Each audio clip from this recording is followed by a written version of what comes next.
Kumar sir has done his graduation in commerce in the year 1969. After that, he has completed ACA and ASCEEA in the year 1973.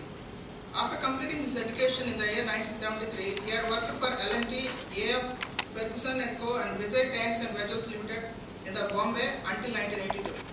Later, he worked as a managing consultant in the field of systems design and implementation, turnaround of SIG companies until 2000. He is now currently managing partner of the MWN Press. He has conducted various classes in Costing Institute. He has presented various papers and acted as a keynote speaker for several conferences. He is a keen volunteer in the Spoken Samskrit movement and also written 3 books for learning Sanskrit. Not only this, he also authored a book in English, The Hindu Wedding, the Pattern in the Mosaic, which will demystify the Hindu wedding rituals. He also contributed substantially and also edited Pride of India, a coffee table book on the science and technology content of ancient Sanskrit literature. He has been for several years now acting as a judge in several Gita and Samskrit competitions. With this, we are happy to welcome Mr. N. Kumar sir with a great joy and honor to begin today's talk on ancient knowledge systems of India and Appraisal.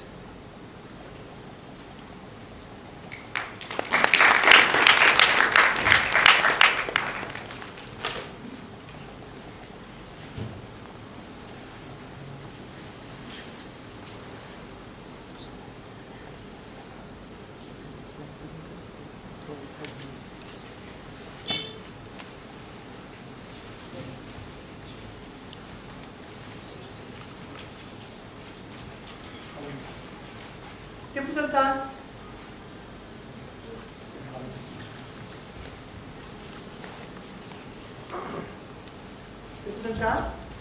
son of Hyderabad, Karnataka, one of the early local king or chieftains to resist the advance of the Isudan. So all of you know Tipu Sultan. Shri Devi, obviously, even if you did not know Tipu Sultan, you would know Shri Devi. English to English, Mundra Pere. Now comes a difficult question. Since I am in one of those primary educational institutions, I am sure all of you will have the answer. Now I want one of you to give me the answer. What is the connection between Tipu Sultan and Shri? Once I get the answer, then we can get on to the business. Huh? Both? Yeah, what else? Very disappointing for a place like IIT. Doesn't matter. We'll get on with this. 1793 AD, there is a cantonment of the East India Company in Mysore. There are several squabbles. One of those battles, and Tipu Sultan's army won the battle. Tipu Sultan took several prisoners of war. The prisoners of war included obviously several British soldiers. Tipu Sultan had no confusion in his mind into what to do with them. He finished with the British soldiers. Unfortunately for him, the British contingent also had some local Indians fighting on behalf of the British. So Tipu Sultan was in a quandary. What do you do with these guys? Because they raised sword against some other country, do I execute them? Or because they are my own brethren, they are Indians, do I let them go? What should I do about them? This is the quandary for Tipu Sultan. So Tipu Sultan is confused. When you are confused, what do? Today you check with Google. So many years ago, what would you have done? You look at legends, you look at Puranas, you look at Itihasa. He decided to follow the footsteps of Lakshmana. Rama was in a quandary. Surpana was bugging him. So Surpana had to be punished. But she was a woman. He didn't want to kill her or something at that time. So what did he do? He cut off her nose. So the local man, Tipu Sultan, ordered these 4 or 5 the 7 of them, the Indians who had fought on behalf of the British, their noses were cut off. It's a very interesting consequence. One, they have been punished. Two, they become a walking hoarding. All over Mysore, wherever you go, you are able to say, hey, that round, even somebody had forgotten, yeah, the British had beaten. Look at that fellow's nose. One. Two, it's advertisement every day, Bhagat, be careful. This is what happens to you in case you choose to take sword against your mother. So this is what it is. Don't treat them extremely satisfactory arrangement. Conversely, obviously, for the local British cantonment, the matter of huge embarrassment. Losing one match, one battle is okay. But having it portrayed all the time with living, moving posters is a great matter, great embarrassment. So the local whoever governor of the British representative felt very embarrassed about it. One day, quite accidentally, he noticed his dutwala, the man who brought his milk, his nose had a scar, big scar. So I said, what happened? What's your scar? Nothing, sir. I said, what happened? Tell me what happened. No, sir. That sir was terribly embarrassed. Then he realized, what, is it the way you are? No, sir. I was a very handsome man. Then what happened? He was a handsome man, and the man was ready to put his handsome to good use. So he was having fun with a lot of women in the village. So the local villagers, the panchayat, decided this man requires to be punished, they cut off his nose. I said, if you cut off your nose, how did your nose grow back? He said, yes sir, I went to Maratha, there's a white there who fixed my nose. So this came as a matter of great relief to the local governor. He gathered all the 6 or 7 soldiers whose noses had been cut, went with them to Maratha, reached Advait, and had all of them operated. What this man did, I mean, it's very, very important. Today you build a software, I don't know whether you do a manual or not. It's very, very important to do documentation. What this man, layman, he's not a medical professional or anything of that kind. What this man did was, from day one he went with the way and observed everything that he did. Is my voice audible? Yes. Okay. Notice everything that the white did and documented. He went in the morning. What is the green? What is the herb that he picked up? How did he treat it? How did he treat the nose? How did he clear it? From where did he take the additional flesh? All that he made a note. Came back and had it published in the Madras Gazette. There's a Madras Gazette, it's an official organ. Those days, I suppose they took up a lot of things like that. So, in the Madras Gazette, this local governor did an extremely detailed documentation of this procedure that the Maratha waited for. One thing that when I did this exercise, when I put up this book on the pride of India, it's on the scientific tradition of our land, I was not a great believer. I was a skeptic. I somehow agreed to do that. So whatever I did, I went through with a lot of, skepticism. I went through very, very objectively. I scrutinized. So in the course of this lecture, no matter what I say, look at it with an objective mind. Look at me, objective to the point of being critical. You're welcome to hear and understand whatever I am talking with that kind of mind. So this was clearly documented. I am sure this gazette is available with the archives. Then this article was read by a medical practitioner in the fashionable part of London. He was the one who treated only the rich and famous, and he had a client who was bugging him for years.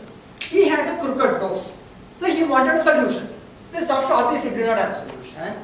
Once he read this, he said, wow, I have something that is a ready-made patient available. So he called that man and he followed exactly the same procedure. I don't know how he got the herbs for this procedure. He completed the surgery and that rich man's nose was fixed. And matter of great delight, it is seen as what we saw earlier, a surgery for beautification. So he documented, this time it was a doctor. Earlier it was only a local administrator. This man, J.C. Corpue, entirely documented whatever procedure that he followed, and it was published in the local gentleman's magazine in London. Okay? So it just moved from here to here. And this magazine was read by one Dr. Graf in Germany. He was a medical practitioner. He followed the procedure. He operated on several of his patients. And he documented for the first time in a medical journal. Dr. Graf documented in a medical journal after performing 7 or 8 surgeries on different patients, different kind of difficulty, and he called it Indian nose surgery or rhinoplasty. Okay, now you know the connection with Tupsatan and Shri Devi. Shri Devi went abroad and had a nose fixed. Okay, now it is not as though there was a super brilliant white in Maratha who had done it. No, all these are documented. It was available in Sushruta Samhita. It is both science and art. It is available, it is documented, it is available in Sanskrit in various places, it is science, and it is a knowledge of practice. There are a number of doctors who are able to practice it, and the Indian what is being practiced here went abroad, and it was done. That is how plastic surgery was born. I am sure doctors today go to UK or USA. Now I want to tell you a story. Ideally, story should be narrated in your mother tongue. ஒரு காலத்தில் ஒரு ராஜா இருந்தானா, அந்த ராஜாவுக்கு ஒரு கோட்டை இருந்தானா. Do you get it? So there is a Raja called Muchukunda. Years ago there was a Raja called Muchukunda. This Muchukunda had a beautiful daughter. So the Raja wanted to arrange the Swayamvaram for the daughter. So what did he do? There were 53 kingdoms in the country. So he sent word emissaries, invited all the princes from various kingdoms, and he arranged a grand Swayam. The Swayamvaram took place. This girl, accompanied by her whatever, she went around. She went a full circle and came back and told her daddy, sorry, dad, no good. Not anybody is good enough for me.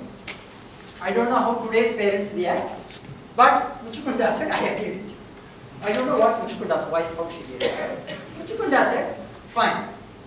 Because she was a very beautiful woman. She could ride a horse, she could use a bow, she could fight with a sword, she could dance, she could sing. So she was great. So the king was convinced, yeah, I agree with you. None of this 53 Bhagas is good enough for you. I will go and fix a Devakumaran for you. He went to Devi. Essentially, he went there. Somebody said, wait a minute, he's in a meeting, he'll call you. 2 minutes later, he went and met Devendra. I said, you kill him. Devendra, you know I had this beautiful daughter. I had a Swayamvaram. I couldn't find a groom at all for her. Now, I would like you to kill her. Devendra said, Muchukunda, I understand, but sorry, it's too late. Muchukunda is very upset. I thought Devendra is a nice bloke. He was always friendly. Now he just spent a minute, and then he comes back and says, sorry, it's too late. Muchukunda gets very upset. Muchukunda comes back. When he comes back, he has an even bigger shock. He can't find his palace. He can't find his daughter. He does not recognize anything in his place. The whole place looks very different. This man goes around saying, I am Muchukunda the king. Everybody laughs at him. What are you like, Muchukunda the king? Everybody laughs at him. Finally, one old man says, and then he said, no, do you remember? There's a Swayamvaram. So many people came. Nobody was a good man.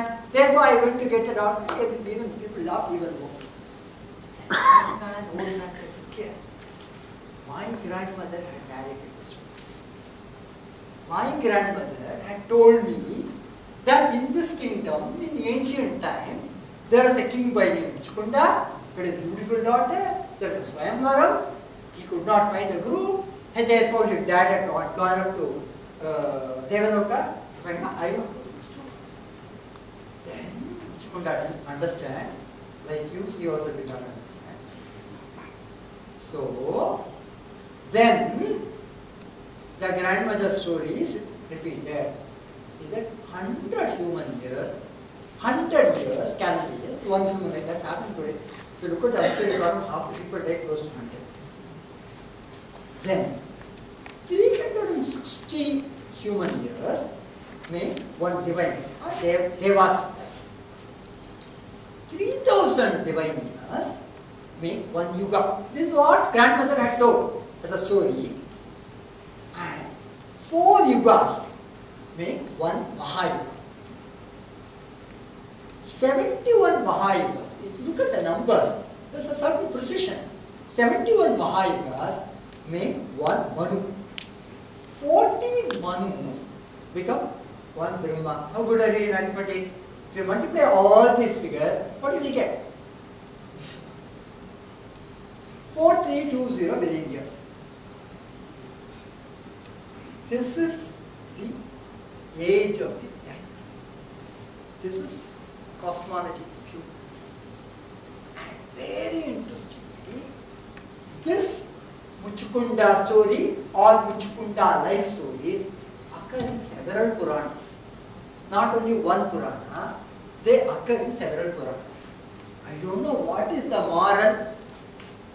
What is the moral you would have taken from the story? Don't have elaborate Saimaram. I don't know what you would have gone to do. What was the moral of the story? So, there is something very tragic sometimes. It's like a huge treasure you have. You don't know what it is. So, when do we realize this? We don't realize at all. There's a man called Dick Terzi who has written a book. I forget the name of the book. It essentially traces several epochal scientific discoveries of the West and traces back their origin, the seed, to Mesopotamian and Indus Valley civilization. That's what happens. It traces back. Brilliant. And that man says, how did the Sanskrit-speaking civilization in the back of Indus knew this? You will see even more stunning when you compare it with, and more importantly, there's also there around one Brahma, there are multiple Brahmas, which means we understood the universe as that way, and that this is only one earth. Okay. As recently as 100 years ago, the age of the earth was thought of as 13.7 billion years. 1938, 70 years ago, it was thought of as 114 point. 1990, 20 years ago, it was thought of as 15. Now I'm saying, only very recently, the figure is moving toward 43.8. It's one of these cases where I would say this is the book answer. What the Purana said is possibly the book answer. I mean, you should read it. When you get an opportunity, you should get to read this Dick Terzi book. So, what you would find is, when you talk about science in ancient literature, the rhinoplasty that I talked about is available in proper scientific textbook. It is available in Sushruta Samhita. Sushruta Samhita is a book on surgery. Therefore, you would expect to see some knowledge there. That's what. But look at this Muchukunda. It's in Purana. Purana is actually history, some kind of a documentation. There are stories of multiple kinds. So one of our problems is we don't even know where the science stays buried. I'm going to come to something very, very interesting. In Rig Veda, Tarani Vishwadashito Jyotish Kritasi Suryaha Vishwamavasi Rojano. This is a Rig. Rig Veda contains this Rig. Rig Veda's age, people will say don't even attempt to identify the age. While doing some other exercise, I'm saying at least it's 6000 BC. It's possible because you can go from here to Buddha, then Mahabharata. Mahabharata is extremely neatly, you can fix the Mahabharata date to a year very specifically because there are any number of astronomical markers. There is a extra Amavasa came, Bhishma was lying in the bed, any number of astronomical markers. Mahabharata can be taken extremely clearly. Mahabharata Ramayana is also dateable. Ramayana to Puranic period is also dateable. So it is something like, let us say, 6000 BC. This was there. This is the literal meaning of the sermon. Nothing exciting so far. What is really stunning is, you know the literature. You have a primary work. Then you have Bhashyam. Let's say you talk about Bhashyakara, you talk about Ramananda, Shankara, Madhvacharya. Then, for the Bhashyam, there are commentaries there. So, there are Vyakhyanas. Then there are Karakas. So, there is a certain hierarchy of literature that is available. So, Sainacharyas was one of the people that are commentator on Rigveda. He has given a commentary, again in Sanskrit. Tatacha sarva sparyate yojananam sahasram dve dve shate dve cha yojani ekena nimishadena kramamana namostate. Now, for a minute, please discard the stupid idea you don't know Sanskrit. If you listen carefully, you will know the understanding meaning of this. Okay? I'll tell you what it is. Tata smaryate, smarati, smaranam smaryate. It is remembered. What is remembered? Yojananam sahasram is 1000.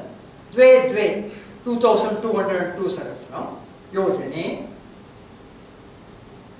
I have done a very literal translation of this. So, this sutra that Sainacharya has written, I have done a very, very literal translation which says, you travel 2202 yojanas in half a minute. That's what he says. So, you convert that into what we are familiar with minds. This half a nimisha is not our present nimisha, it's a different unit of nimisha. This is the challenge when you go back to ancient text and attempt to interpret. A lot of these units, lot of these words would have completely changed. Even in your own day-to-day living language, like Tamil, spoken by millions of people, within a generation, you will see the meaning acquiring completely different shades. Can you give an example? A generation ago, chinna meant a small words. Today it means something else completely. So the words acquire different meanings. So if you are not careful, you will lose it. So this sutra very clearly gives the speed of light. It gives what? It doesn't say speed of light. It says Surya, you travel at this speed, namostate. Now it's an extremely simple metaphor. Extremely simple metaphor. You are saying, when you say Surya is traveling at the speed, you are saying that is the speed of light. It's as simple as that. In fact, you are always on the guard whether you are imposing some meaning that does not exist. Not at all. This is especially a striking case or extremely simple. Now, you should see this. To me personally, it was an aha moment when I was working on this. Now, Sainacharya in the 14th century AD has fixed the speed of the light. Newton, who came 200 years, 300 years later, had said the speed of light is infinite. Now just look at this. I am not talking about my forefathers were great. No, it doesn't take you anywhere at all.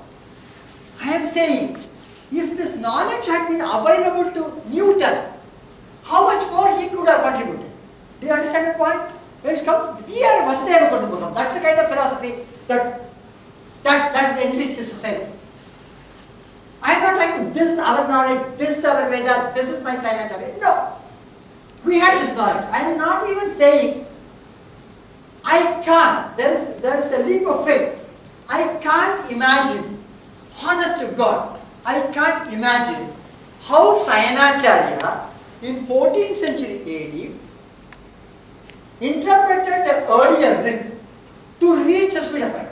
It's a huge gap. Today people are talking about mathematical genius, Ramanujam. Ramanujam would scribble a thing and say therefore and write the answer. Okay, today people are working back to struggle. How did it jump from here to this therefore and reach a conclusion? It's a huge area of research. Now, I don't know who will do it.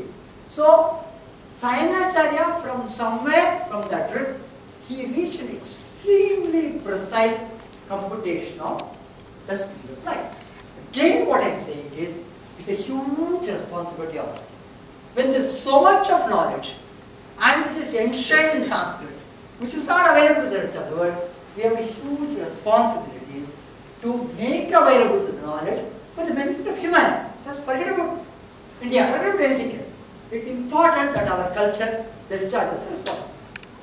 Now, I kept wondering, I kept trying to see what is it that Sayanacharya could have done. I have no answer. There will be other scholars who can disagree it. So I went to the next question. In 17th century, that is after Newton's time, a Dutch astronomer by name Olaus Riemann had first time said speed of light is not infinite. It is not immeasurable. It is measurable, it is finite. No. I was trying to see how he achieved. Riemann, while being a Dane, was working from Paris. For a moment, I want you people to go back to 17th century Europe. Go back, then you will understand. What would 17th century be like? Only then we will understand the astonishing work this Danish astronomer Riemann has achieved. In 17th century AD, in Europe, he was operating from France. What do you think was the question in France? Was it a democracy? Had the French Revolution taken place? Or is it still ruled by the Louis? Huh? French Revolution came 100 years later. French Revolution came 100 years later. I'm just trying to take you back and see what it is. Industrial Revolution. So you talk about anything, any kind of instrumentation, power, cable reactors, etc. Starting with just the discovery of coal in United Kingdom. That was not there. That had taken another virtually 150 years later. That was to come 150 years later. Automobile? Nowhere near. That has come long later. Steam engine? It would come another 100 years later. So this was the condition. No automobile, no steam engine, no coal-fired fire generator, no democracy, no. That is the kind of time you are talking about. And this Danish astronomer, the humankind always was fascinated. Very easy to think about it, because you are always fascinated about the sun, moon. It is there for a few days, it grows, it wanes, it disappears. Suddenly the sun disappears one day, it's a solar eclipse. The moon, you think it's a full moon day, it disappears. You got Uranus at the lunar eclipse. So it's always a matter of fascination. In all culture, you would see these are considered divine. Okay, so it's obvious the human being did a lot of observation. This gentleman Riemann was not attempting to find the measurable speed of light. He was trying to see something which will be a navigational aid. Okay? Jupiter, now, look at very, very critically. Virtually nothing existed in 1676. Telescope had already been discovered in design. So, telescope was available. Beyond that, nothing was available. Jupiter is a planet which, if you go to your terrace, you can see with your naked. It's huge, farthest away, largest. The Sanskrit word guru is the largest. And Jupiter has several moons. And the brightest of the moons, called Lo, had this is a very quick turnover. That is, the time it took to go around Jupiter was something like 1.5 days or something. Which means, this moon of Jupiter, Lo, would appear and disappear. There will be 2 Amavasyas in 3 days. Reamer's attempt was, as a sailor, when you are sailing in the ocean, you are trying to understand the direction in which you are moving. He said, rather than look at our moon, he will not know that the 4th crescent, 5th day crescent, 6th day crescent. Whereas, if you look at the moon of Jupiter, he will see it happening every 3rd day, so he will have a better bearing on the direction in which he goes. That is his objective. So what did he do? This man, it's something amazing. Indeed, no instrumentation. What this man did was, he kept on logging it. He kept on logging it for how many days? For years he kept on. For years this man will go out, see the moon, right, Tuesday, Sunday. Log, kept on logging. And at some point in time when he thought he had enough data, what did he do? He put it in Excel and sorted. When he put it in Excel and sorted it, he found something very interesting. Here you notice the moon, the full cycle, is about 29.5 days. He has seen that. If the man was logging the moon of Jupiter, he had obviously logged, other people had logged the moon of the planet itself. There is a fairly neat cycle. Whereas, this man noticed that if this consistency was not there, it becomes difficult for you to do anything with the almanac. He noticed that there was a time lag between the shortest Amavasya and the longest Amavasya. Gap between 2 Amavasyas was as much as 2 days. So this man was lost. He was lost. Then what happened was,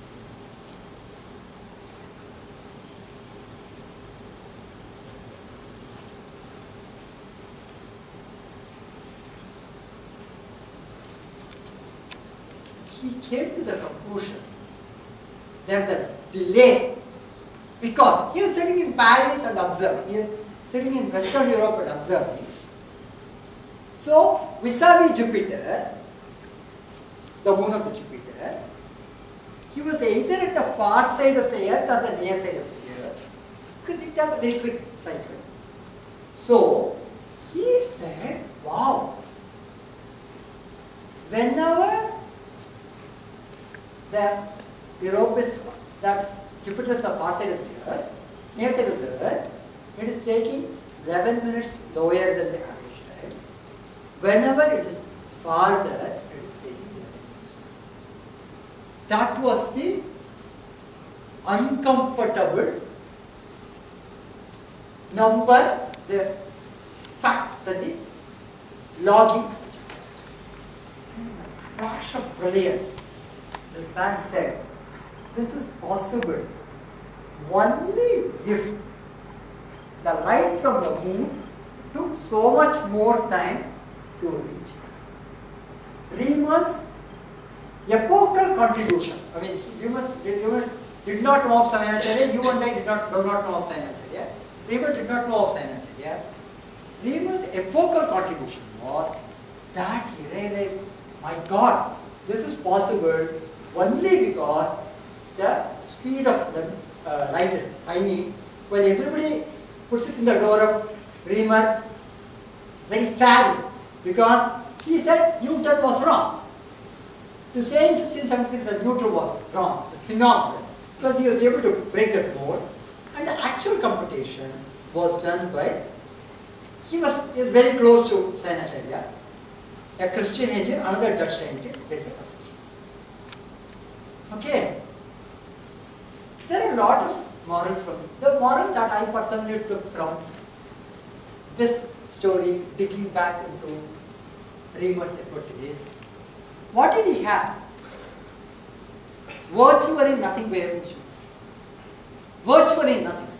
But the naked eye observation, extremely patient logging, and interpretation, and some state a readiness to break the existing mindset, etc. No, it's not possible. That is where it goes.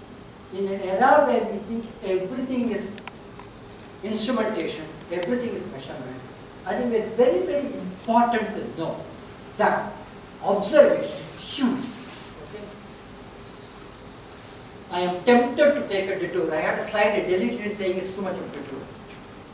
I still go back to it. I have a manager whose mother used to get ill on and off. They'll go to a doctor, huge dose of antibiotics. She will be alright for 3, 4, 5, 6 weeks. She'll again have a temperature, go to another doctor, another antibiotic, 4, 6, 5, 6 weeks. 8 weeks later, she'll again, this goes on going on. Some point in time, got tired. Brought his mother to Dr. Vivekananda in Chennai, in one of those free consultancy clinics. Dr. Kalyan. Brought her, and Dr. Vivekananda asked her all kinds of non-medical questions. He asked her, what does your husband do? How many children do you have? All that. My manager says, I want to do, but everybody said Thiruvananthapuram is the greatest. Suddenly, pulled his chat, wrote a question, gave it. Somewhere in the course of the conversation, he learned that a lady's husband worked in Kumar. Kumar in Tanjavur district is known for its coffee and its fly. That area has a particular fever which is transmitted by flies, the house fly. So that is something that, I mean, that's why, you understand the point? He went beyond medical questions. He asked a lot of questions, and somewhere along the line, ta-ta. So even as a medical doctor, it is not X-ray and scan exclusive. Now, I'm coming back to where we are. If you look at where is science in our ancient literature, plastic surgery is in a secular text called Charaka Samhita. There's something called leech therapy. I have deliberately skipped it, I am only illustrating it, which is both in Veda and secular literature, a therapy for knee pain, and believe me, it is being reintroduced, not here but Boston. Boston has at least 2 organizations devoted to supply of leech for therapy. It's a long story, but it is there in our Vedas as well as Sushruta Samhita. Rotation of earth, many places in secular text. Speed of light physics is in secular text. Age of earth is in cosmology. There is pharmacology, something. So, what is said? Natakshatram, natakshirpam, nasavidya, nasakala, nasavyogo, nadatkarma, samskrite, natishyate. Nothing in science, nothing in art, nothing in technology, nothing in fine art, which is not there in Sanskrit. How did I anticipate your question? So bloody thought. If my great-grandfather's great-grandfather was so smart, what does it mean today? Is a question that I ask myself, and let us go a little further.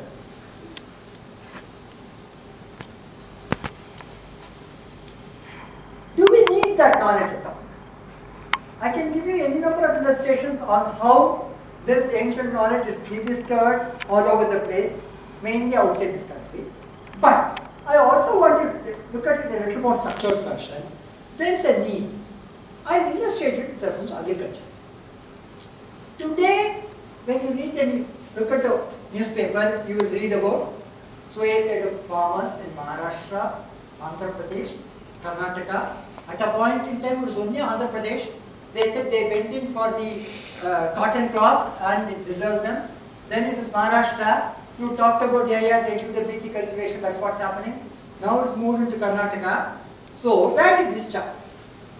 1960s was a period of virtual revolution. High yielding variety of crops, chemical fertilizers,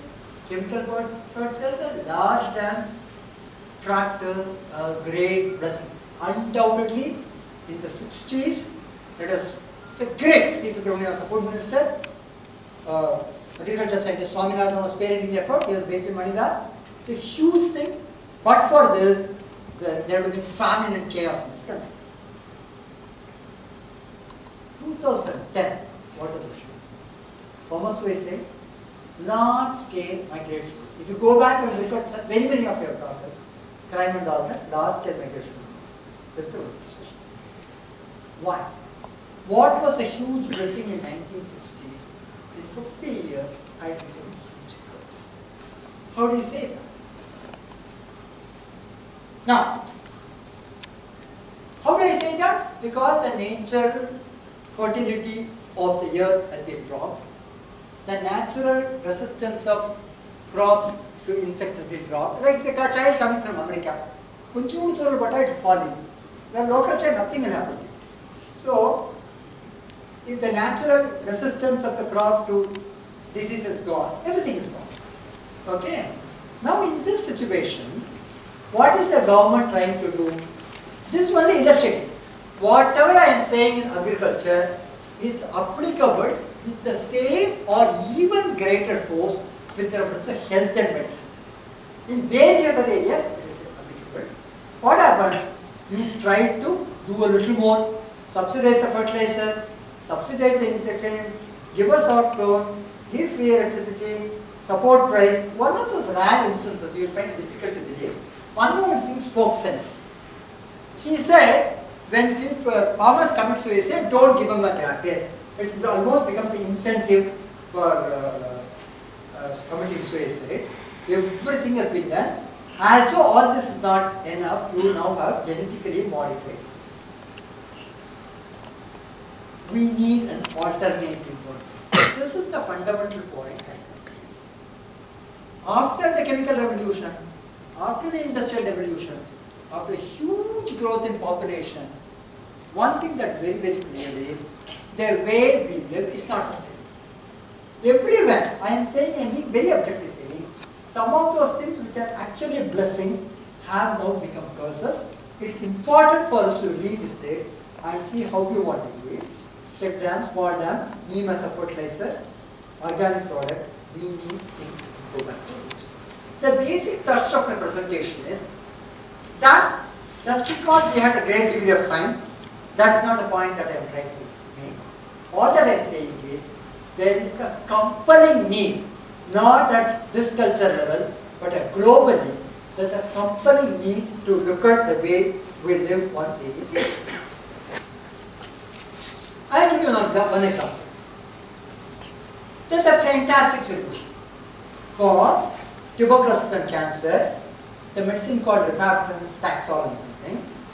You give this, obviously, you bombard the patient with the cure, you increase dosage, his general health deteriorates like hell. I mean, you will never even know. You will go and see somebody, they said, yeah, she's been given chemotherapy, she's cured. She'll be worse off after the chemotherapy compared to what she was before the chemotherapy. You don't know whether the disease was better or the cure was better.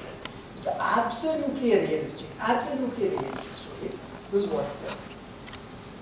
Now, we need a solution side. Can one of you give me a solution?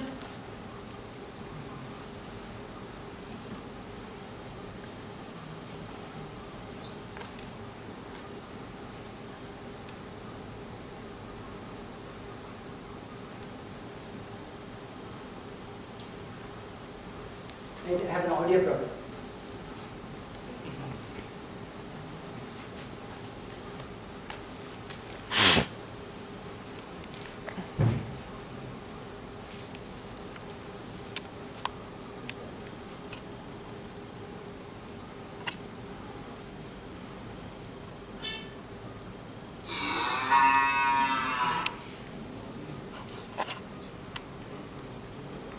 That is the solution.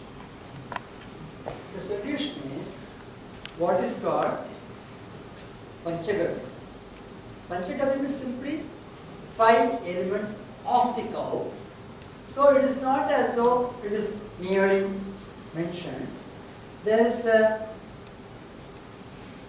institute in Lucknow devoted to this.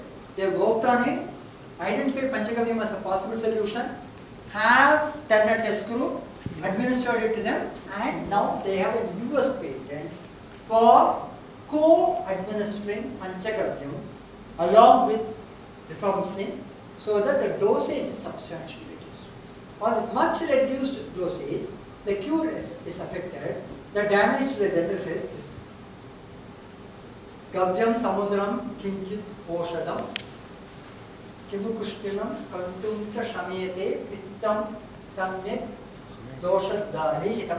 That is a formula, that is a recipe for making panchagavyam. This is the application in terms of what are the areas in which. The genius of a tradition was, if somebody finds a solution for a problem, it's great. But somebody is able to think of a preventive before a problem, it's greater. So Panchakavyam has been woven into our culture. You do something, you enter a new house, it's Amasya, in various things, you put in Panchakavyam and it's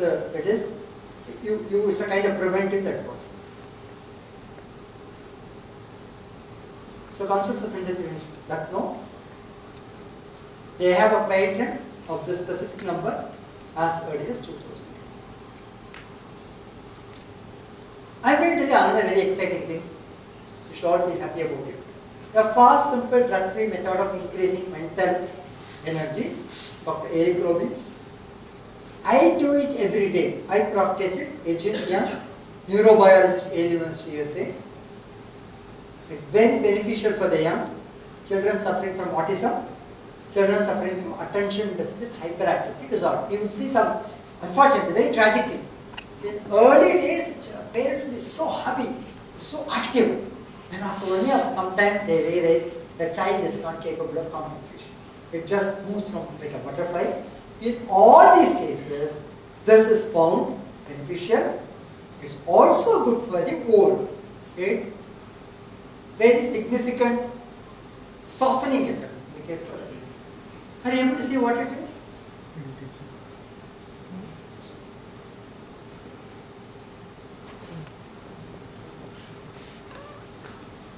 Topukaranam is the one which is the prescription. The conviction, the proof of the pudding is that neurologist says, I do it every day.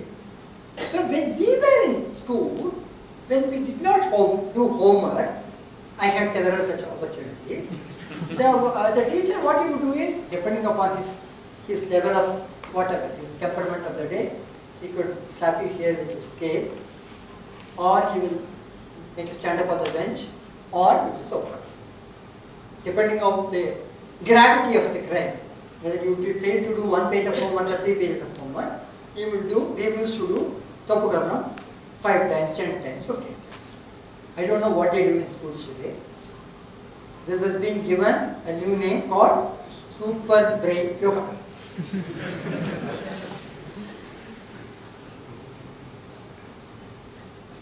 So what I'm coming to is, there is science everywhere. The science has relevance whether you talk about Panchakavyam, whether you talk about leech therapy, you talk about Topukaranam, science has relevance. The very, very tragic thing is, every time somebody in the West finds out, we knew Topukaranam was always great. How the hell we did not realize it was so great? Why should it take place somebody in Los Angeles? I'm glad it was discovered. Should we feel at the same time great and a little stupid? That this knowledge was there, that we did nothing about. The direction in which I want to take this presentation, take this punchline, is not merely tell you that you belong to a great ancestry. In science, I am not taking culture, I am not taking art, I am not taking spiritual. We have a fantastic science and technology tradition. That's second, once you belong, you are the scion of the family, you have a great responsibility to see this. So in that, I kept wondering, where is it that we are losing? And I'll give you an example. Now, as I told you, if you are an Ayurvedic student, you could go very, very tragic. In some part of the country, especially in Chennai, somebody goes through Indian medical practice certificate and she will write down Crocin and Novargin as a prescription. Maybe Kerala is a lot better. They shift to Ayurvedic medicine. Even then, there is a need to rediscover. The truth is not yours unless you understand it. Just because it was available in your ancient literature, your father gives you 20,000 rupees, it's yours. But you don't inherit your father's knowledge. You don't inherit his stature. You're going to work to get it. Do you understand the point? Maybe you have a starting point. So when it comes to this knowledge, there is a huge need for rediscovery. When I was doing this Friday India compilation, I had to shrink the size. So I deleted one quote which was sent by me from Tamil Nadu. It said, a pregnant woman, month 3 she should have milk, month 4 she should have milk, month 5 she should have milk. What is this nonsense? It merely says have milk. What is the big deal? I deleted it. Next day I said restore it. My secretary said, what's wrong with the boss? Yesterday he said drop it, today is restore it. Because quite accidentally I saw BBC coverage on TV that day. Queensland University had done it as a project. They said, what is the impact of milk on pregnant women? How they did it? Very, very systematic. They had a control group. They had a group to which milk was administered. They had so many ounces of milk. At the end of the study, covering thousands of people, they said, if you take 3 glasses of milk every day, from the 3rd month of pregnancy till delivery, the birth weight of the child is higher by 23 ounces. Very, very clear quantified numbers. Okay? And I think we need to learn this. We can't forever say, this is not the way I work, my tradition 2000 years old, it does not require validation. No, it requires a validation. Because your father's knowledge is not your knowledge. You should rediscover it. You should understand this. So, if you look at the Sanskrit Samhita, entire field of medicine, there are any number of postulates which are shallow inheritances for us. There's a need to revalidate each of them. To understand that, that's something we do. I was looking at somewhere else. Do you see what is happening? This is how it happened earlier days. The woman, courtyard, she clears it, goes to the house shed, brings cow dung, and then she does a rangoli. And then, have you seen this ever? Have you ever seen this? In which one? Kerala apparently it takes place all the time. Parangipu, in Tamil Nadu I think it takes place in Kartike or Margari? Kartike. Very good. Okay? So, this is something that takes place. Now, what is the idea? That sari is the antiseptic. Okay? Multiple ways. In fact, you have so many of those, problems with insects and all that cow dung in some fashion is whatever, knockout or odomas around the house, protects the house. This rangoli has some neurological impact. You are starting with the lowest element in the food chain, an ant. This Parangipu, there is some mismatch between the male flowers and the female flowers. For pollination to take place, the balance should come about between the two. Therefore, you see, that's the way pollination takes place. Some bee or something moves from one place to another place to another place, with a huge mismatch between the female and male flowers. The probability of the pollination taking place is low. Therefore, you methodically remove the male flowers, which I think are next there, so that the probability of pollination is better. So, this is the tradition that happened. Okay? So, clean, cow dung, rangoli, and then this flower. Now, let us see. Today I am sure some of you, at least when you go home, do this. How many of these things you do? You do? This is out. Seldom done. That is out where there is no cow. This is out. Why? Huh? Not only that, even when in the bungalow, instead using this Asima rice powder, you have used something called a moguma over here, some synthetic bloody material, which is not good for anybody at all. For all you know, it also hurts you because you are using that chemical to do it. So, and the worst of the lot is making a perfecting the incompetences. So you do a plastic stuff somewhere and paste it in front of the nothing, you don't bend, you don't brush, you don't have antiseptic, you don't have neurological benefit, you don't balance them. No, this is where the business of knowledge life comes. At some point in time, several years ago, 200 years ago, 4 generations ago, maybe your great-grandmother possibly understood the impact of all this. And their daughter, granddaughter, when they saw it, what they did was, maybe 2000 years ago, at some point in time, somebody would have vividly known the benefit of all these 5 steps and done it. Subsequently, what happens is, they continue to do it, but they don't know why they are doing it. Like most things are doing this. They have absolutely no idea why it is being done, but they are doing it properly. They are not using powder, they are using the rice powder, they are bringing the pineapple, making sure that they are only plucking the male flower and not the female flower.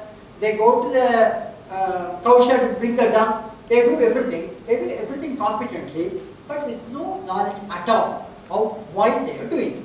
That's what you call unconscious competence. You are competent, but you don't know why you are doing it. The next thing is the slippage. You move from, if you are plucking flowers, you are plucking some flower or other. You are not conscious to say male or female flowers. If you are doing this, you are doing with some powder or other. Somebody would say, why do you do this asimov? This looks even brighter.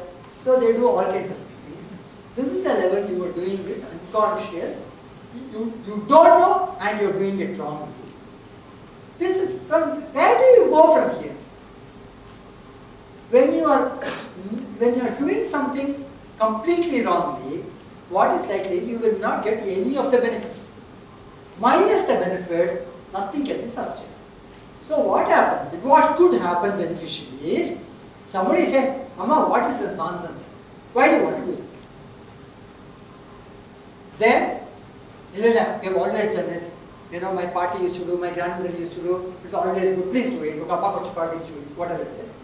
So, at least that girl is conscious. I am doing something which makes no sense at all. So, she is conscious of her incompetence. When she is conscious of her incompetence, what happens?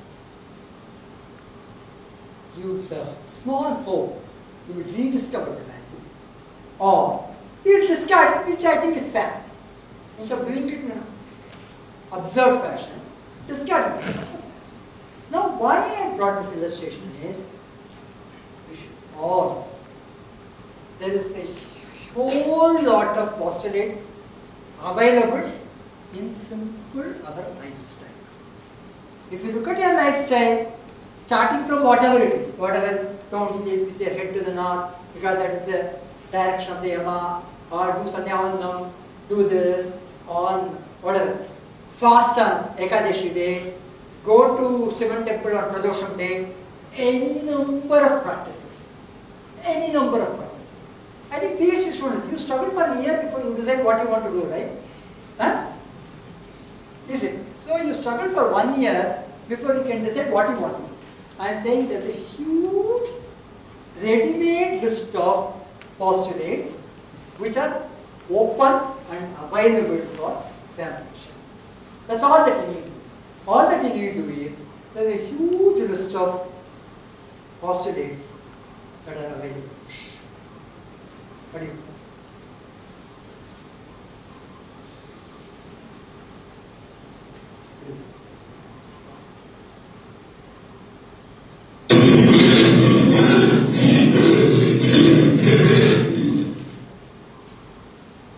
I tell you what this purpose. It's a smart story. In a forest, a shepherd had taken his goats for pasture. At that point in time, a lion delivers a cub and the lioness dies. So this shepherd brings the cub with him, it's a small lion cub, brings the cub with him back home, and she takes care in the way he will take care of his other sheep. He feeds, there is some milk, I mean the shepherd milk is never in shortage. He feeds that lion cub milk every day, and the lion cub grows up, plays with the sheep, and he takes it every day to the forest for, like others for grazing. One day, a huge lion comes. All the sheep, including this lion cub which is now grown up, run away, scamper for their life. The lion who is chasing, shot. He forgets about his food. What is this lion? And that lion keeps on meh, meh, meh. It howls like a sheep. It also runs away. When he gets hold of the lion cub takes him to the river and says, "Say, you are not a sheep. You are a lion. My message to you is, remember their lives. Amritasya putraha vayam." That's what Swami Vivekananda said. Let us not imagine ourselves to be sheep. In an institution like this, where we represent the creme of society, we should all think we are lions capable of achieving. Good luck.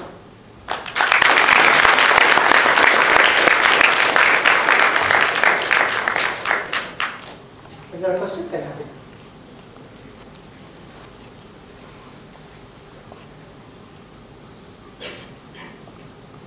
Anyone has the questions, they can directly ask.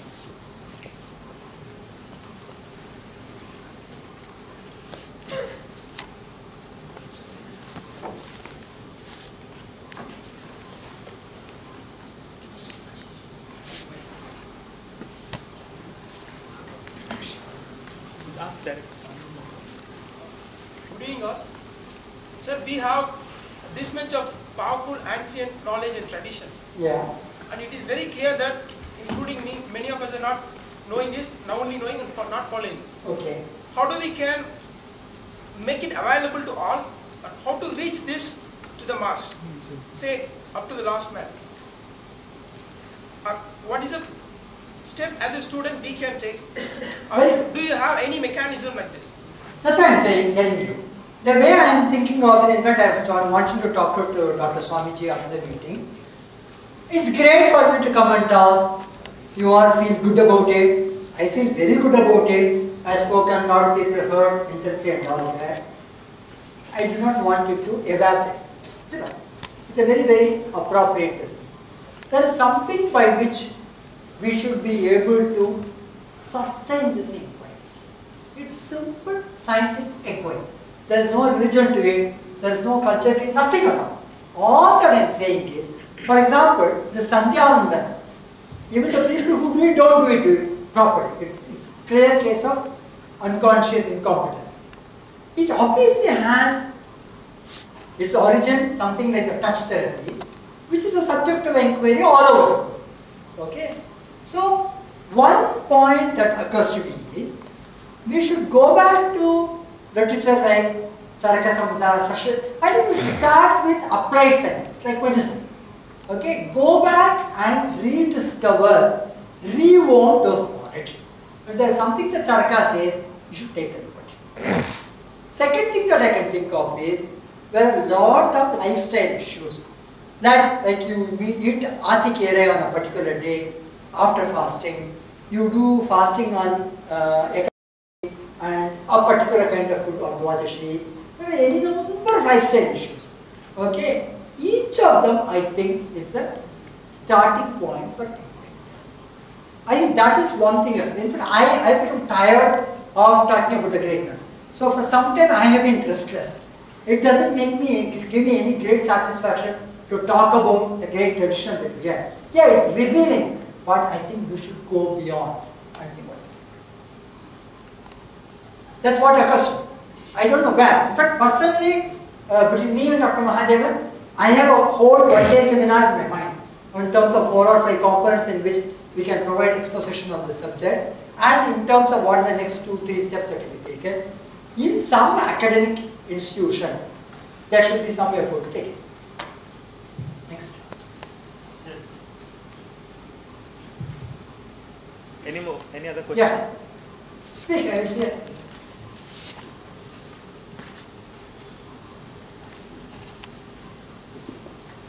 Sir, why did we use the continuity of our knowledge? Pardon? The continuity of our traditional knowledge. Why did we use it? Could you explain it just through the reasons of foreign invasions? That is one of the explanation. My other question is, our anciestors were smart. Why are we not smart? If the first is a question that I am willing to answer, second is a confession. I laud you very, very. It's saying, why am I so dumb? Sit down. Okay, sit down. I just finished. That's the third question? Yeah. Outside Africa, Indians have the lowest IQ in the world. Outside? Outside Africa. Including this group? Okay, proceed. In terms of average, outside Africa we have the lowest IQ. I think it's the food that we eat. Sit down. First question is, if our forefathers were so smart, how did we use this? I'll give you an interesting story. Our forefathers, what? For example, I'll tell you a very, very interesting story. Here's a story, very, very simple story. It is a Devalota. The Devas were doing a parayana. They had to go. There is a take commercial break, go away and come back. When they come back, everybody forgets where they had stopped the parayana. Okay? But it's appropriate to start where you stop. So everybody is saying, did you remember? Oh, I forgot, everybody is forgot. Then there is a tree nearby. That tree tells them, hey, this is where you stopped. This is where you stopped the parayana. Then they start the parayana. Do you like the story? They call this tree Sushruvas. Shravana means listening. Sushruvas is a name given to that tree because it had a very good listening ability. So they call that tree Sushruvas. It's an extremely simple story.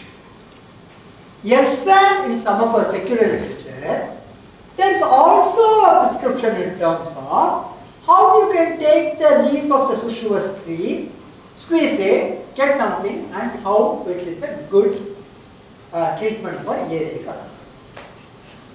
Now, 20 years ago, the Japs stumbled on this stuff. They didn't have the advantage of the stories. They independently, patiently went through a various degree of research and then found that the leaves of the Sushruvas can be used to sharpen hearing. Now look at the position of your forefathers. They had the knowledge. They obviously did not think too much of their descendants. So I have got to reach this knowledge. Then how do I do? Somebody said, yeah, put it in this document. So it's captured somewhere.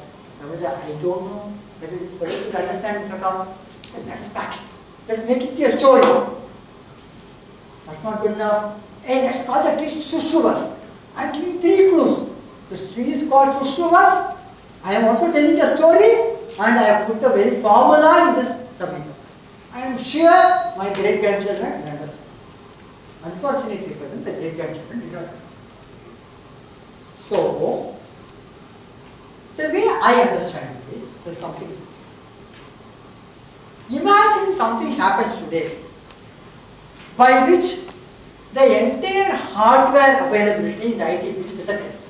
All the computers have a crash. And you are not in a position to produce computers for the next 20 years. What will happen? You have lost all the hardware. Not only that, you have also lost the software. You have lost Tally, you have lost Excel. In that situation, there are some people who remember, know how the Tally software is built, the Excel was built, the Google was built. They say, okay, we may not be able to rebuild the hardware in our lifetime. But does not mean we should start from scratch for the software. Let us at least protect the software. Then what do? You mug up all the code. Mug up all the code. Who will mug up? Let us create a community which will mug up all the code. Then what do? Who will support them? I will ask the rest of the community, rest of the village to support that community. Their task is only to mug up tally code, pass it on to generation to generation. Their family will be fed by the rest of the village. How do you make sure that they do? Very simple. I'll give a good idea. We will make this recitation part of various samskaras. There are something like 53 samskaras from the point of birth to death. There are various samskaras of Sanskrit literature. Those days people foolishly believed that you have some samskara. So they got a brilliant solution. Don't worry at all. We have got all this knowledge. Let us recite, reduce it to a format in which it can be remembered, recited. And when few recitations will not do, let us weave it into the samskaras. No, I was talking about the speed of light. Do you understand the point? I asked when I was writing this book, one of the boys who was working with me, he's a Vedic background. Well, go and find out if this is the Rik. For which Sainacharya has given such a brilliant interpretation. Go and find out where are we using it. He came back and said, when you are doing Chaturmasya Puja, when you start it, this is like that. And there is something which talks about the rotational diameter of the earth or something. I have to find out where is it used. If a Brahmin is a thief and he has to be punished, this is recited, he is supposed to write it 2000 times or something. So what I am saying is, we have a problem of not knowing that this is knowledge. Whether it is Muchukundasya Katha or Sainacharya syndrome, at least Sainacharya knew, subsequently we did not know that it's knowledge. That was the biggest challenge. Subsequently, what is applying knowledge? Like this Rangoli, we lost, as my good friend MSJ would say, this is the science of knowledge itself. There is an insightful understanding of knowledge. How we lose knowledge. You are conscious, you are competent. You are unconscious and you are competent. You are unconscious and incompetent. Then you come to the point of discard and discovery. I'm sure hundreds of things which have been discarded. There may be thousands of things which have not yet been discarded. This generation, all of us, have the responsibility to look at each of them objectively and rediscover and become consciously competent. Now, what the temperament required is, some of this could be nonsense. It is not as everything is true. So you require a scientific temperament to validate these things and understand. That, I think, is the way forward. Have I answered your question? IQ. Shall I tell you something? IQ is the biggest handicap in life. You will hear of so many people, they say he's so brilliant, yet he failed. I say he's so brilliant, therefore he failed. So, wrong thing to say possibly in this audience, please, an average person of average intelligence can achieve a great deal in life. Above average, you have some advantage. You are superiorly above average, you have serious problem in life. So don't worry about IQ. Don't worry about IQ.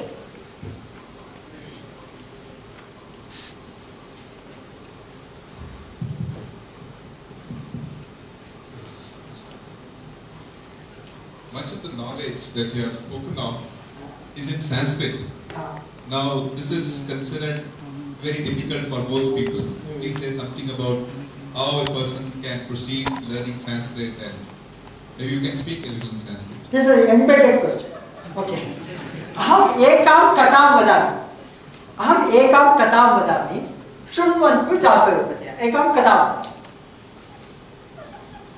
Ekasmin samaye ekah pichukah asi.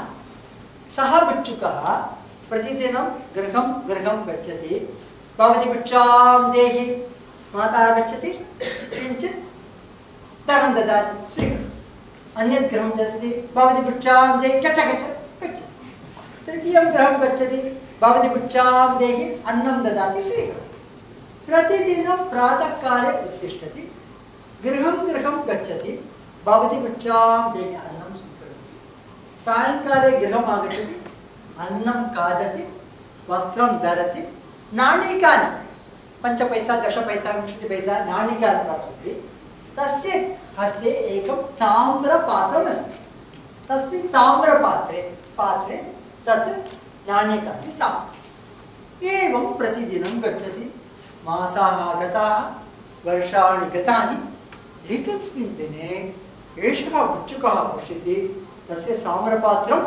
सम्पूर्णं तस्य ताम्रपात्रे सम्पूर्णं नाणकानि सन्ति तदानीं भिक्षुकः मम जीवनस्य आशा अहं काशीं गच्छामि गङ्गास्नानं करोमि विश्वनाथस्य दर्शनं करोमि तस्य जीवनस्य आशा अहं काशीं गच्छामि इदानीं गच्छामि परन्तु ताम्रपात्रमस्ति ताम्रपात्रं गृहे त्यजति चेत् मद्रास्नगरचोराः आगच्छन्ति नयन्ति तस्मात् भिक्षुकः ताम्रपात्रं शिरसि स्थापयति गच्छति रैल्यानेन पादाभ्यां सः एकस्मिन् प्रातःकाले काशीनगरं प्राप्नोति भिक्षुकः काशीनगरं प्राप्नोति प्रातःकालसमये सः गच्छति अहं गङ्गास्नानं करोमि देवालयस्य गमनात् पूर्वं गङ्गास्नानं करोमि परन्तु हस्ते ताम्रपात्रमस्ति किं करोमि सः किं करोति खननं करोति ताम्रपात्रं स्थापयति स्नानार्थं अहं पुनः आगच्छामि ताम्रपात्रं कुत्र अस्ति अहं न जानामि अहं स्नानार्थं गच्छामि पुनः आगच्छामि कुत्र ताम्रपात्रं तस्मात् सः शिलाखण्डं स्टोव् एकं शिलाखण्डम् आनयति तस्य उपरि स्थापयति गच्छति स्नानार्थं पुनः एकोऽपि बालकः आगच्छति शिलाखण्डं क्षिपति मम ताम्रपात्रं कुत्र न जानाति सः बुद्धिमान् सः किं करोति किञ्चित् सिक्तं स्याण्ड् आनयति गङ्गायाः जलम् आनयति एकं शिवलिङ्गं करोति तस्य ताम्रपात्रस्य उपरि शिवलिङ्गं स्थापयति किञ्चित् पुष्पम् आनयति तत्र स्थापयति इदानीं ताम्रपात्रम् अधः उपरि शिवलिङ्गं शिवलिङ्गस्य उपरि किमस्ति पुष्पमस्ति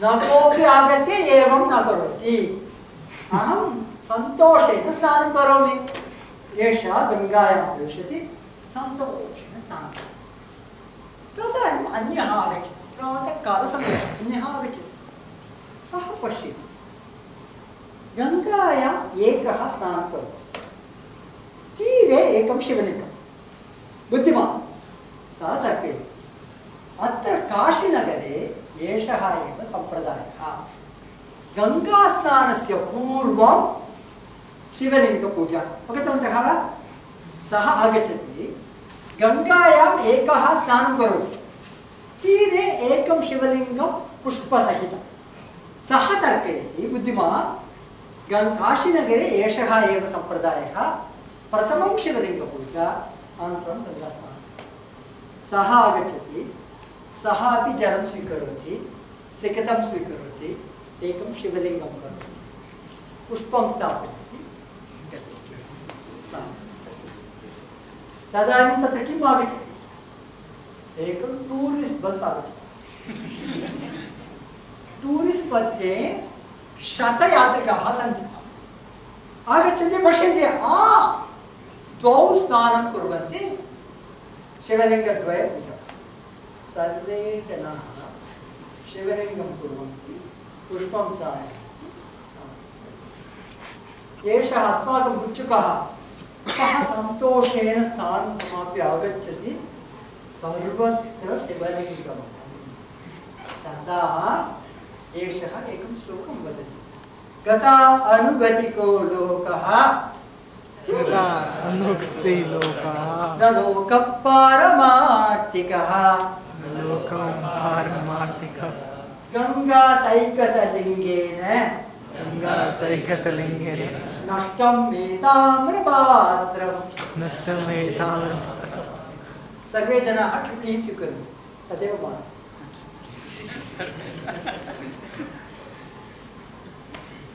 तत्र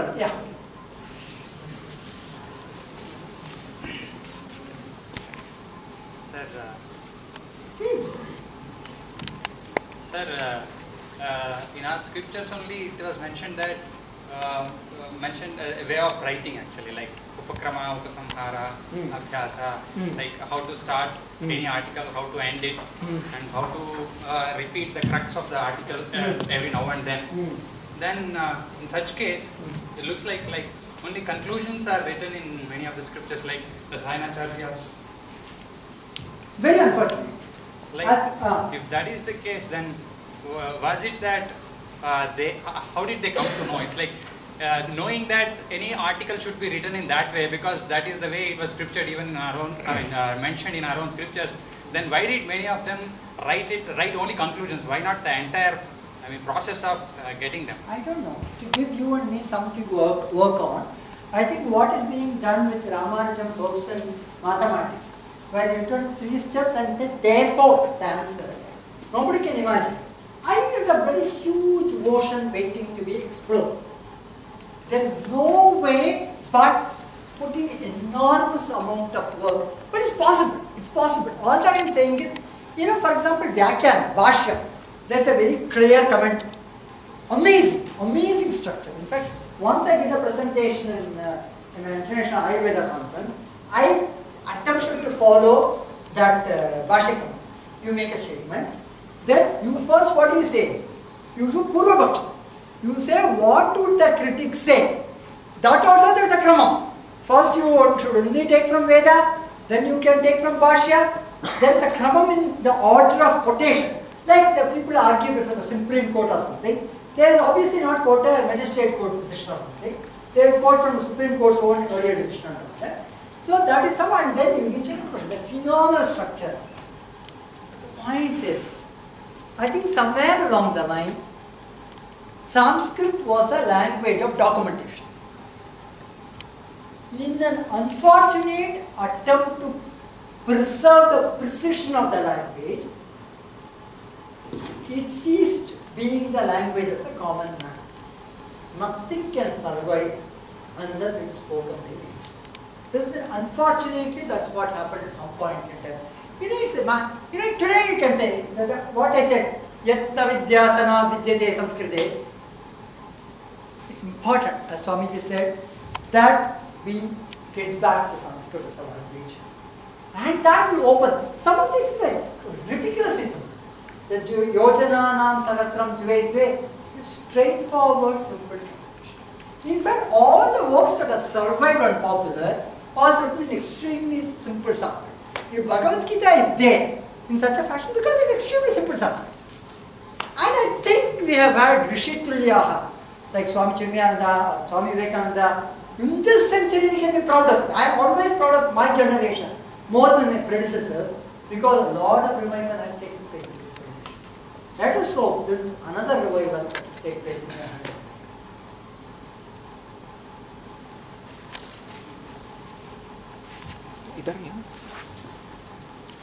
Any other question? Any question? Nobody has any other question? If there is an idea on how you can sustain it, I am looking forward to it. One more thing that I have said, I gave you a postulate in terms of what is possible with Rangoli. Another postulate is Sandhyavandana. Okay? We should be able to get nothing else. Your group which meets a weekly basis or something, simply generate a list of postulates that we can work on. From our lifestyle, from our beliefs, list of postulates to be worked and be created. Yeah. Sir, the Sanskrit literature where it's full of certain similes or the metaphors. Sir, how to mean whether it is telling some science or it is just a story, means how to... Very, very difficult. So far we have been saying that only after somebody else discovers and says this is what it means. Extremely difficult question. Especially we have a tendency to translate metaphors, relate, literally. Like for example, you see so many of those pictures. Mahavishnu is there. From his navel, there is the lotus, and Brahma is sitting there. Do you think it's viable? To me, it looks very difficult. Observe. But possibly, it was a literal translation of Vishnoho Hridaya Kamala Vas. This is the Nabi, this is the Hridaya Kamalam. He is dear to Vishnu and Brahma is sitting there. So, one of these, this is something that's happening on Ravana as Dashagriva or something. Very questionable. Because the word Dasha means both a bird and ten. For a man who is so big built, he had very narrow, simple neck. So they possibly thought of him as Dashagriva. Like Sugriva, that's Surpanaka. Those days it is possibly common to name people by identification. It requires, I think, a very, very objective, scientific temperament for you to be looking at this. And that is, this is a combination that's a problem. There are people who say, wow, everything that my forefathers did was great. And there are people who are indifferent. The people who can actually make a difference is people who are willing to learn Sanskrit and who have this kind of scientific temperament in looking at it. And say, this is no good, this is great. Or at least you should be able to say that this is something I don't understand yet. Maybe there's something to it. Which could just say, I don't understand it yet. Maybe there's something to it. Okay, last question. So you spoke about many postulates which are recorded in about 2000 years ago in Sanskrit. My question is, you said there are a lot of relevant things which we can take from them, but how many do you think may be predated in the sense of may not be applicable? Okay, two parts. When I said postulate, they are not stated there. Because at the point of Muchukunda Sekata, it is fact for him, it is knowledge for him. For Sainacharya, the speed of light was knowledge for him. For whatever it is, when somebody said, do this Ekadashi Upavasam, Dvadashi Parayanam or something, it was knowledge for them, they knew why. Now what I am saying is, today, in 2013, let us go back and make an observation of these various things that we do and see whether it can make statements. That's what I call postulate for scrutiny. Does it have a scientific content to it? It answers his question in a way because once you talk about lifestyle practices, I think there's a huge, you don't have to struggle a great deal to think. I'm saying it's a very easy short list of postulates.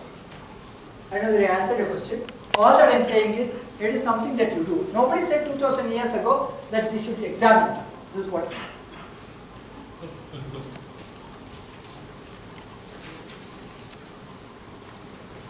Thank you, sir, for your enlightening and motivational speech. Now I will request Mr. Krishna Pratap to present a memento to our guest as a token of love and gratitude.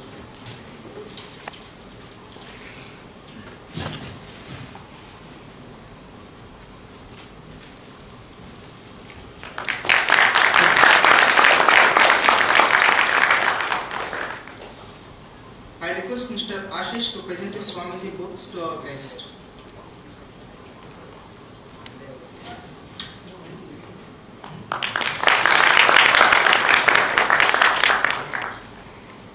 As we have reached end of today's lecture, may I now request Mr. Gaurav to deliver vote of thanks.